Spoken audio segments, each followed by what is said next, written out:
And I think we're now going to go to a question from Ukraine. Thank you, Prime Minister. Daria Kaleniuk. I had Anti-Corruption Action Center from Ukraine. I passed the border a couple of days ago. I'm from Kiev. Most of my family, most of my team members are still in Ukraine, in Kiev, in Lviv. A woman from my team is now in Bila Tserkva, and she is there with 2 kids, and Russian military is over there, and she's so much afraid that she will be shot. Kharkiv, the city where I was studying, was bombarded today, fully, the downtown square. So you're talking about the stoicism of Ukrainian people, but Ukrainian women and Ukrainian children are in deep fear because of bombs and missiles which are going from the sky. And Ukrainian people are desperately asking for the West to protect our sky. We are asking for the no-fly zone. We are saying in response that it will trigger World War III. But what is the alternative, Mr. Prime Minister? To observe how our children are, instead of planes, are protecting NATO from the missiles and bombs? What's the alternative for the no-fly zone? We have planes here, we have air defense system in Poland, in Romania. NATO has this air defense. At least this air defense could shield the Western Ukraine, so that these children with women could come to the border. It's impossible now to cross the border. There are 30 kilometers of lines. Imagine crossing the border with a baby or with 2 children. I'm so glad that Samantha Power is coming here to the border from the Polish side. Let her come to the border from the Ukrainian side and see that. Britain guaranteed our security under Budapest Memorandum. So you're coming to Poland. You're not coming to Kiev, Prime Minister. You're not coming to Lviv because you are afraid.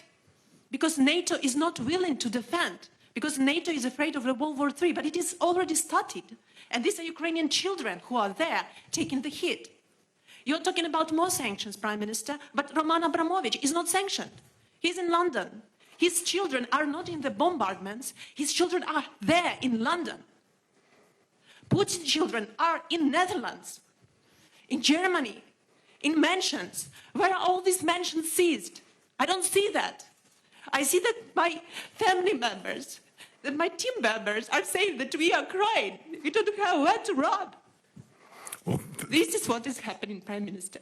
Well, thank you very much for your questions, and thank you for getting here today. And I'm glad that you have been able to get here. And look, I just want to say that I'm acutely conscious that there is not enough that we can do as the UK government to help in the way that you want. And I've got to be honest about that.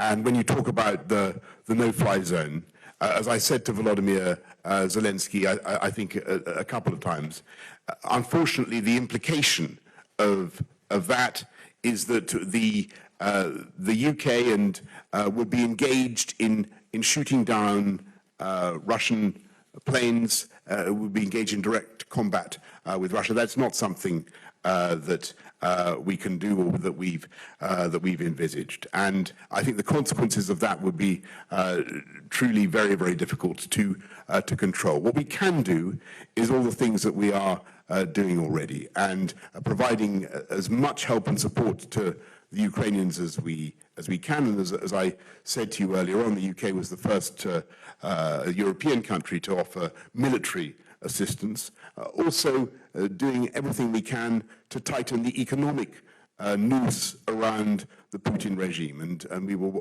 amongst the very first to put that package together. And I have to tell you, I think that it will work. I think that Vladimir Putin's venture is doomed to fail, and I think that it will be extremely difficult for him to continue on the path that he is on. But in the meantime, as you rightly say, there is going to be a period of suffering for the people of Ukraine, for which Putin and Putin alone is responsible. He's taken a decision that I think many people around the world find absolutely inexplicable as well as inexcusable. And it will take time, I'm afraid, for us to come through this period. All we can do in the meantime is help people like your crew and your family to get out, to get to safety, help them with all the humanitarian support that we can provide, help them to come to the UK, and we certainly will. But I cannot pretend to you that this is going to be something that the UK can fix by military means, and I think it would be wrong of me to do so. But what I will say is that I think that this whole misadventure by Vladimir Putin has raised questions now about the security of Europe and what we do. And I think it was entirely reasonable of Volodymyr Zelensky to ask, for instance, for EU membership. And I think that NATO will have to think much more about some of the ways in which we think about European security in the future. Because clearly, if Putin can attack Ukraine in a way that is unprovoked, a completely innocent country, then that has big implications for the world and for the security of other countries as well. And that's why, amongst other things, the UK is intensifying our support, not just for Poland, but for the Baltic countries and for all NATO's eastern frontier. And if Putin thinks he's going to get less NATO, he's going to push back on NATO as a result of this action, he is going to be gravely disappointed. All that's happening as a result of what he is doing is that he is strengthening the resolve, not just of the Ukrainians, but the resolve of the West as well. And to get back to your fundamental question about why isn't the West actually coming and giving direct military support? Well, basically for the reasons that I've given. But I think you will also accept that the crisis, the tragic crisis of the Ukrainians is moving governments and peoples, think of the Germans, think of the EU, to do things that would hitherto have been unthinkable. And that is a measure of the sympathy that Ukraine is currently evoking around the world. And I have no doubt that that sympathy is going to be so strong and going to grow that people will not rest, as I've said, until this injustice is reversed and Putin is seen, not just fails, but is seen to have failed in Ukraine. And I think the whole international community will work together to ensure that your family are able to live in a sovereign and independent Ukraine. And I'm sorry it's going to take time. I'm sorry it's going to be difficult, and I'm sorry for all the tragedy and suffering that you've experienced. But thank you very, very much for coming today and asking your question. I think everybody here has really appreciated it. Thank you.